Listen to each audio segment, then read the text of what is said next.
Scott Harper defines grit through three words: passion, perseverance, and resilience. But the word he kept coming back to in episode 4 was durability. How hard is it to kill your business? Because if you can just stay in the game, you can live to fight another day.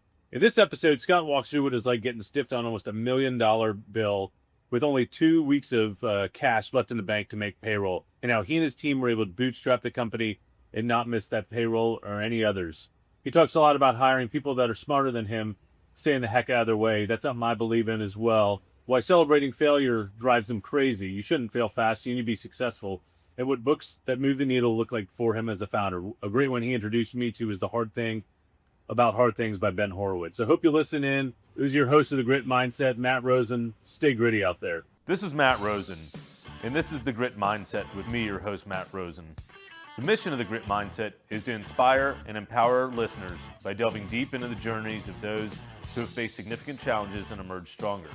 Through authentic conversations, we uncover the mindsets, strategies, and lessons that have propelled these individuals to overcome adversity and achieve success. My aim is to provide actionable insights and real-world advice to help our listeners cultivate their own grit and navigate their personal and professional lives with confidence and resilience. Hi, this is Matt Rosen, and you're listening to the Grit Mindset Podcast with yours truly, your host, Matt Rosen. I am really excited to have a good buddy of mine on today. I'd like to, here in a second, introduce Scott Harper. He's a super successful tech entrepreneur. I'm happy to call him a friend, a mentor, and was even a competitor of mine for a while. So looking forward to hearing Scott's story and what he can share with this audience about grit. So welcome. Let's go ahead and get started. Scott, welcome to the show. I'd love to hear. Thank you. You just give a little bit of an intro to the audience, let them know who I'm talking to today. Yeah, so my name's Scott Harper. Most recently, I was running a company called Dialexa, which was a product engineering firm. We started in really late 2010, early 2011. We spun out a few other companies along the way with that, and automotive technology, robotic lawn care, women's health tech. We sold Dialexa to IBM in October of 2022. And I, as of October of 2024, passed the torch on to my COO. She became the CEO and is running the company now. So I'm enjoying a bit of a break. I'll call it a mini retirement. Well, glad you're able to share a little bit of your retirement time with us and come on the Grit Mindset. And we'll get to retirement because I'm looking forward to getting there one day. But to get us started, I'd love to hear a little bit about your early life and really some of the experiences that shaped who you are today. Yeah, so I grew up in Fort Smith, Arkansas, which is a little town called, it's actually the second biggest city in Arkansas. I think it may have now been surpassed by Springdale, but it was 85,000 people. I'll show you how small Arkansas is compared to like Dallas or Texas, the other big cities that were around. But grew up there. My dad was an orthodontist. I'm one of 6 kids. I ended up coming to school at SMU. Fun fact, I'm thinking we've got to hold some kind of record at this point. All 6 kids in our family went to SMU. No kidding. The last one, my youngest brother Clay, actually rounded out and got his PhD there. So we literally just left SMU as a family. So SMU's a big fan of the Harpers. Big fan of the Harpers. My dad's still looking for them to name a building after him there. So. But yeah, so I grew up there. I think things that were really, formative in my upbringing were, hard work was like a really big thing to my dad. And so, my friends would all know this, coming over, they have to be careful coming over because we might be out in the yard installing a sprinkler system or, installing a telephone system, doing something. My dad used to make us, get up before school and water trees at 5 a.m., especially if we'd gotten in trouble the night before. If he knew we were out late, he almost would never actually get us in trouble or say anything, but it's just, you got the call at like 5 a.m. to come water trees, like before school or, get up. But I think that he still likes to, by the way, send my older brother and I pictures of us like standing in trenches when there's snow and ice outside, just reminding us of the good times. But we definitely didn't always love that kind of stuff growing up, but I definitely look back really fondly of that. And I think that, that really left an impression on me. And it was just something that, no matter what your talent level was, like you could always work hard. That's something anybody can do. Yep. It's within your control. And I am a huge believer that, that hard work beats talent when talent doesn't work hard. So it's like, we are all talented at something. If you combine that with hard work, you're really difficult to compete with. So I think those are the things that really stand out to me, from an upbringing perspective. No, that's great. So if your kids misbehave or they're out at 5 a.m. watering. Yeah, I know. I'm going to use some of these tricks. Luckily mine are young enough to where if they're out till 5 a.m., that's probably more on me than them. No, that's great. So, how would you say that your upbringing really influenced your approach to challenges and setbacks? Because you've been a serial entrepreneur. We'll talk more about that. But how did that really get you ready for what you were going to face in the working world? Yeah, I think, I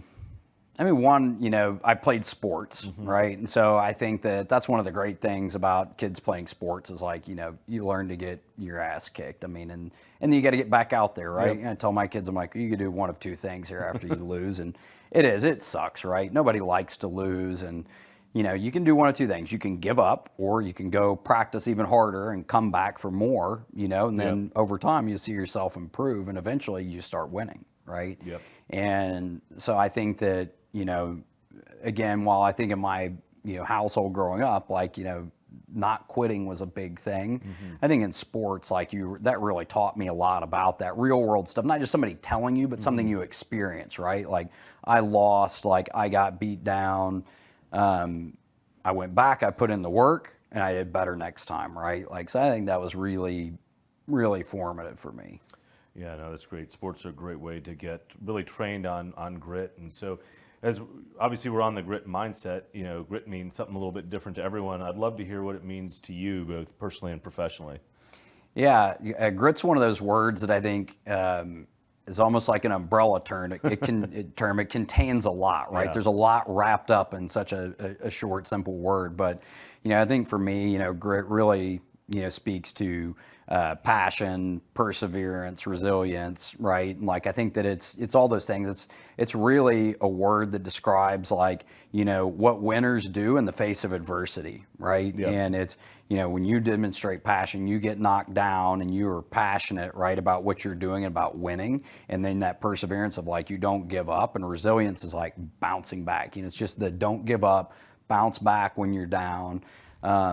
That's really what that word means to me. It's something that we talked a lot about at our company, was just like we were gritty. And I think that the perseverance, I almost used like a different word that I used to use at Dialexa a lot, when we were especially in that like, kind of crossing the chasm phase of like, hey, are we going to make it or not, right? Was that, durability is a really underrated characteristic of a business, right? Like how hard is it to kill you, because if you don't die, like you can live to fight another day, you're still in the game. It's just staying in the game. And, I always, used to think back that a lot of the people that we worried about competitors, and it's funny because you and I operated in such a big space. We've actually had this conversation before because you and I actually like helped each other, and we're like, things I knew a lot about that maybe you weren't as experienced in, and vice versa. And we just shared, learnings because, we talked to her like, this space is so big, this industry is so big, like we're both meaningless. We know large consulting firms who have individual engagements that are bigger than both of our revenues combined, right? So it's a massive, world. And, I think that the people we used to worry about, most of them didn't survive, right? Like they just didn't make it. And we thought back of, how silly is that, But in any case, like I think it's just like, pushing through hard times. It's everything it takes to do that. That's really what grit means to me. And that's from a personal and professional standpoint is, you always just have to like pull yourself back up, make it through, keep your eye on the prize, and you do whatever it takes to get there. Yeah, no, we had some good conversations, good times throughout our career starting our firms. And, one thing it'd be great for you to share with the audience is what inspired you to start Dialexa, and what are some of the challenges of those early days, as you say, crossing the chasm? Yeah, I think, when we started Dialexa, so I was not a consulting guy. I mean, so I'd say like, the hardest thing about starting Dialexa, probably, aside from being dead broke when we did it, was the fact that neither my co-founder nor I had ever done consulting or professional services before. So, does not make a whole lot of sense at its surface level. You go start a business, of something you've never done or don't know anything about. Ironically, there's so many entrepreneurial success stories that sound like that, because you almost, it's that you don't know what's so hard about it. Now, having done it, I'm like, I don't think I'm ever going to do that again. That really was hard. But, we started it because we were at an enterprise SaaS company, and my co-founder, Mark, and I, and what we saw, we were selling into a lot of these, Fortune 100, even Fortune 10 companies, and we dealt a lot with their IT departments. This is circa 2009, 2010, and it was always, we were technology product guys building a SaaS product, selling it into market, and most of the people we were selling into were these IT departments, and they were good at, some of them were, a lot better than others, but it really understanding like how to use technology to enable a business. Most of the stuff was off the shelf that they did. Product engineering, what we knew how to do, and building products, designing, architecting, engineering products, that was something that we really recognized quickly they were not very good at. I can't think of a single, client that we were working with in these really giant companies that really knew how to build great software, by modern standards. And so, when we started thinking about it, when we left, and we left under, some pretty interesting circumstances, kind of a disagreement in ethics with the founder of that company, we decided, we met the next day and we're like, hey, let's do something together. We left the same day. And one of the things that we, aside from just survival in the beginning, one of the things we recognized was the challenges these companies had. And we thought, look, this is, technology has got to be a competitive advantage, for every company. Every industry, regardless of what it is going to be one with technology. We believe that wholeheartedly. This is about the time frame, where Mark Andreessen talked about software eating the world. And I think we were saying a similar thing before that blog post came out, not nearly as eloquently as Mark said it, nor as big of an audience, right? But it was something that we definitely recognized. We had that same observation, right? And so we thought, well, these companies, they really need this in order to be, good at this, in order to win their industry and their space on a go forward. Like, they have to have these capabilities. They don't know how to do it. They're not very good at it. They're going to need a partner to help them do that. And so that's really the genesis of Dialexa and what we did and the value we wanted to bring in a nutshell. Yeah, well, you built a hell of a firm, and you guys did some great work. I think many people that probably use some of the digital products you built today don't even realize they're engineered by Dialexa. So maybe share a failure or a challenge, a really hard one that you had to overcome in the early days, and how you and Mark, or how you pushed through things. Yeah, so I think that's that question. There's so many different things, right? As you know, that seems to be, there's a lot more challenges than victories, early on, and I mean, for a huge part of running a business, right? There are challenges and curveballs thrown at you all the time. I think a few, one of the bigger ones that, really comes to mind, when you're in a services business, one thing that you always have to watch out for, really any business for that matter, is client concentration risk, which just means if you're 10 million in revenue and 9 million of that comes from one client and something happens to them, you're in, deep shit, right? A lot of people to get busy again. Yeah, it's that's a lot of people to get busy again. And so we had this, on a smaller scale than that early on, but we had this early stage company, which was a lot of our early clients were early stage companies. They were people who had an idea or industry expertise. They didn't necessarily know how to bring a technology product to market, how to design and build something. And so we had a lot of those types of clients, and we had one in particular that it was one of the biggest contracts it was the biggest contract we'd ever signed. It was still one of the biggest ones we'd signed, ever. And we had pretty much our whole company working on this, and this guy had said, I've got my money lined up, I have the funding, and made this first payment, which was smaller than the down payment we asked for, but we negotiated. We're like, all right. And then all of a sudden, really pretty much right after that, we start getting slow paid on something, and we're like, all right, hey, where's the money? He's like, I don't know, it's coming, I've got it, I'm just waiting on this thing. Then it became, hey, my investor fell through. And we pretty much, so we got stiffed on, I think it was about a $750,000 payment, and we really had to lock ourselves in a conference room and be like, all right, how are we going to make payroll? How are we going to survive this? And I think it was something we had some kind of runway like 2 or 3 weeks. And somehow we pulled a rabbit out of a hat. We're like, here are the people we're going to call. Here are the people we know. Like, let's try to get these people busy. Here's our game plan. And we were able to pull it off, and we never missed a payroll. That's something I'm really proud of at Dialexa, is that we were completely bootstrapped, but we never missed a payroll ever, which is, I think, maybe a testament to, some grit and just, unwillingness to compromise. Probably a little bit of luck in there. Just because somebody misses a payroll doesn't mean they necessarily did something wrong, or maybe they did something wrong, but you're always going to do things wrong. But, that was, you kind of went from, I think the hard thing about that was, a couple fold here, in that it was, obviously the financial difficulty, looking out at all these people you care about, you've asked to take a risk in joining you, and you don't want to let them down, their families down. Some had families. And, like the other part of that that's really difficult, and I guarantee you've experienced this, and it's only something you can experience because you can tell people about it, but it never registers until you've been through it, where you go from waking up that morning to being on top of the world and being like, okay, we closed this monster deal. The world, all is right in the world, and we really are on a big breakthrough here. And then it's like somebody just absolutely comes in and crushes all your dreams, like really at a moment's notice, like get blindsided.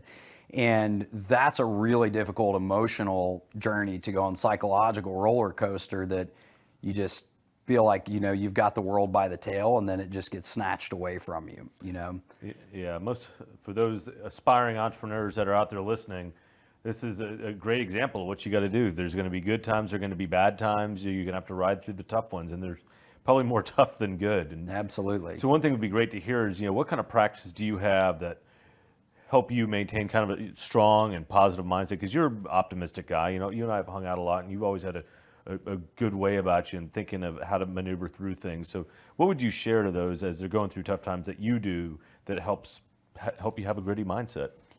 Yeah, I think, and I always, questions like this, whenever I watch an interview, it's easy to like be watching something and feel like, man, this guy's really he's kind of learned it all and has it all figured out. Like, that's always something that, I'd say gave me optimism at time, and then other times it kind of got on my nerves, where I'm just like, you'd figure out and you'd hear somebody talking and you'd be like, well, they don't know everything. And so I think that there's, nobody has it all figured out on stuff like that. It's just, there's a lot of suck involved in starting a company.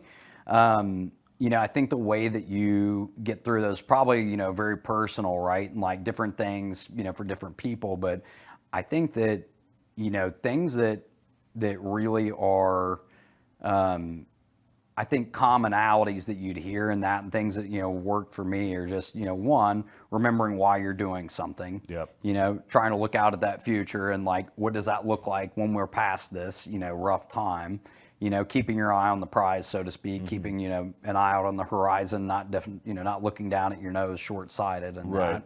And then I think that there's just like habits you can do to take care of yourself, right? If you don't take care of yourself to an extent, which I do, pretty poorly at sometimes, too many times, like I think that there's, I don't recall who said this, but somebody said, when talking about like, burnout and depression, all this thing, it said, like, hey, if you're not exercising, eating reasonably healthy, getting some sunshine every now and again, like you're not even giving yourself a fighting chance. And exercise is probably the number one thing for me, that when I do it, like there's a huge difference in like my outlook, like my happiness, like how focused I am. Still, sometimes I can't convince myself to do it. It's hard. I know that, right? But, I think there's some like basic things, like self-care is important. And that doesn't mean not working hard. You can grind and kill yourself and still do those things. You can fit it all in. Like, that's your job as an entrepreneur, by the way. A lot of times it's like, do the impossible, because a lot of people are going, well, you can't do all that. And it's like, well, not all the time you can't, but like, you better figure it out. Like, there's not a connect the dots pathway to that, Yeah, there's no easy guidebook to being an entrepreneur. So everybody's done it a little differently. Yeah. And like what worked for me may not work for you. And you may go, I did exactly what you said, and I fell flat on my face. Yeah. I'm like, no, I don't know. Any significant influences or role models during this journey?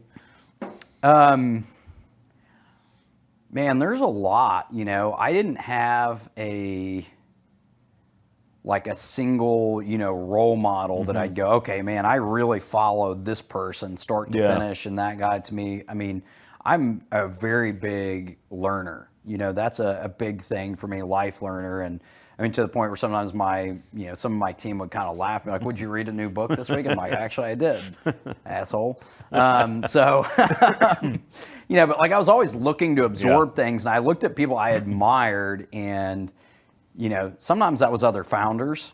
Sometimes it was not, right? Sometimes you read about somebody who was just a hardcore operator, may not even really like entrepreneurs and thinks they're a pain in the butt, and they would just cut out the bullshit, right? And they'd be like, hey, get down to brass tacks, like do this, operate with discipline. I think that there was a few books like that I think are really great that, left an impression on me. The Hard Thing About Hard Things. Yeah, you told me about that. I read that early days. I mean, I think I told probably like everybody. I probably told you like 10 times. I think I told everybody about that book 10 times because it was the first book, and I think this, he talks about it in there that somebody was actually talking about, the crappy things about building a business, not just like telling you that how smart they were and all the things they got right. He almost wrote a book about here's all the stuff we got wrong. I think it really made me feel normal and like I wasn't like the world's biggest idiot in running a business. I'm like, man, I remember telling, I don't recall who it was, like on my team, and I said, I told my wife this too, and I said, I read this book, and it turns out I'm kind of making like every classic mistake in the book. I said, which is, on one hand, makes me feel like an idiot that I'm kind of learning all these things that have already been learned. I said, but the good news is they're all solvable, and there's like answers to all this stuff and a better way to handle it. So I think that book really was impressionable on me. Amp It Up by Frank Slootman, the guy who ran Snowflake and scaled it, is a wonderful book.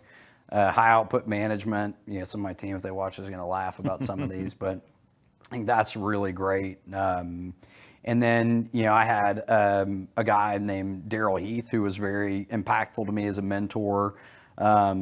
He ran the Dallas office of Accenture, and, his son even worked for us, still does. And he was very generous with his time in retirement, and we became very close personal friends and just shared a lot of, as I told you earlier in this, like I had never done consulting before. So a lot of the, the basics, I'd say the fundamentals of this business were completely new to me, right? I think we had a fresh perspective, and found a gap in the market, which I think is the most important thing in starting any kind of business, is finding a true need.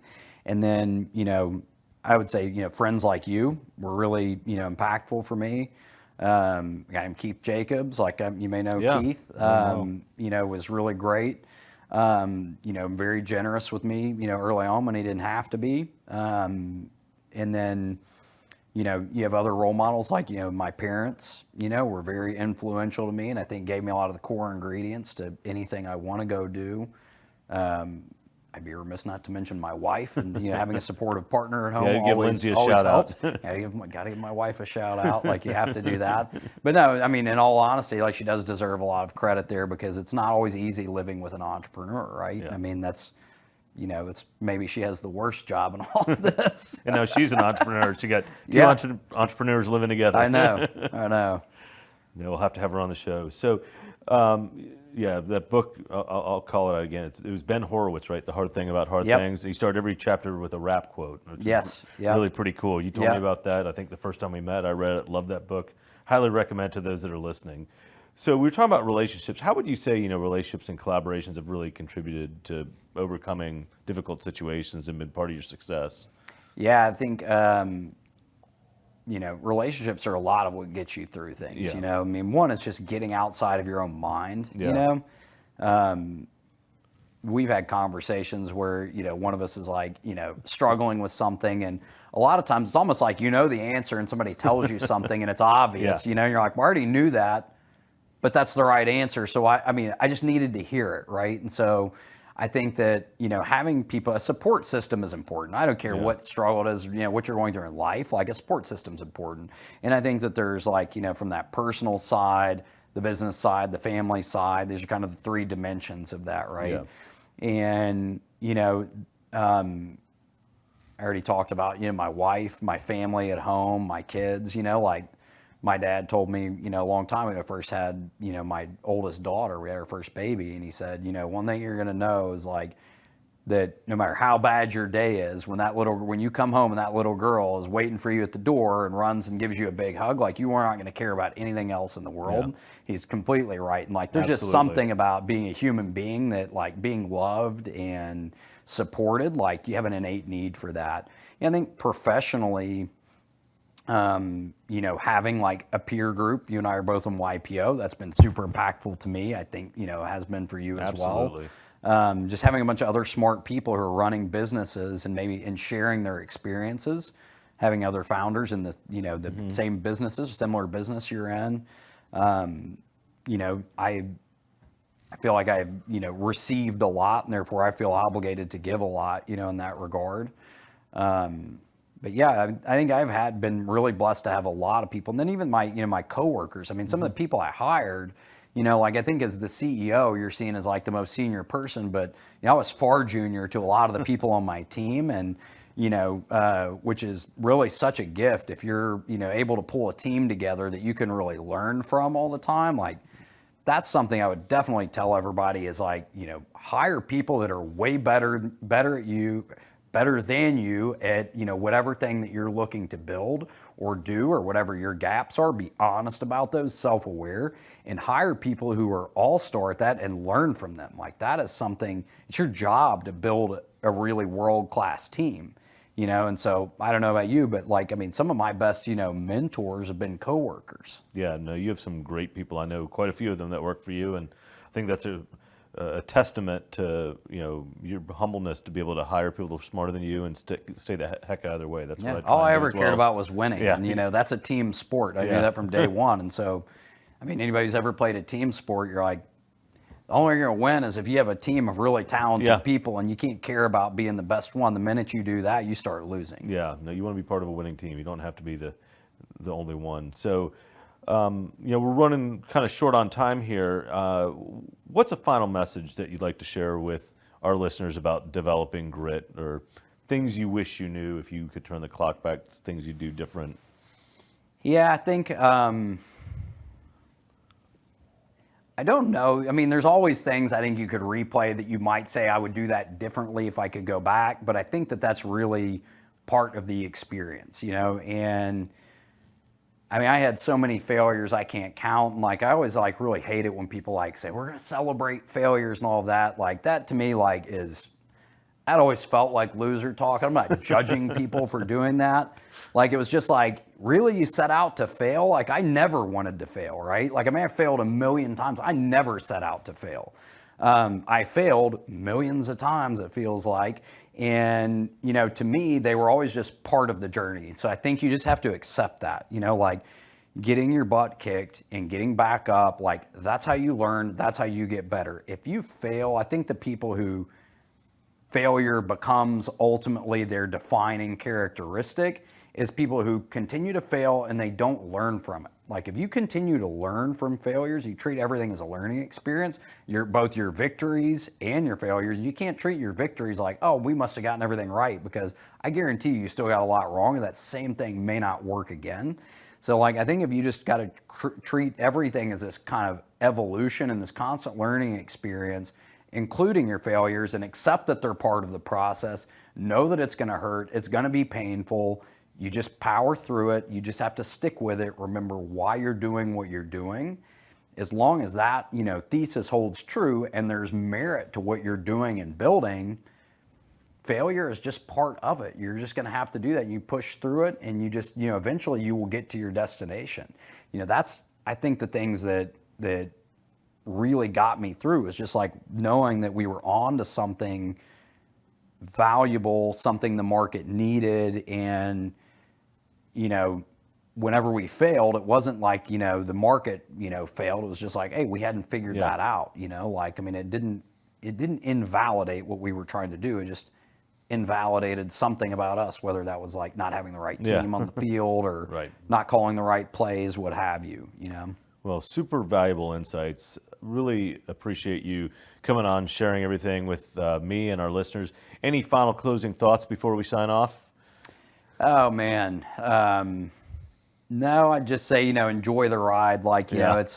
there's a lot of suck in it. It's certainly not all rainbows and butterflies, but surround yourself, with a great team, get a worthwhile mission, right? And, just, do work that matters with people that you want to surround yourself with. If you do great things with great people, like, the success is going to come. Yeah. Let's say, life is short. You got to enjoy the people you're doing things with. You got to be excited about the things you're working on. And as one of my buddies sometimes says, embrace the suck. Yes, embrace the suck, right? Or the obstacles, the way there's Yeah. 100, I think Mike Tyson is the one who said, do the things that you hate to do like you love them, Yeah.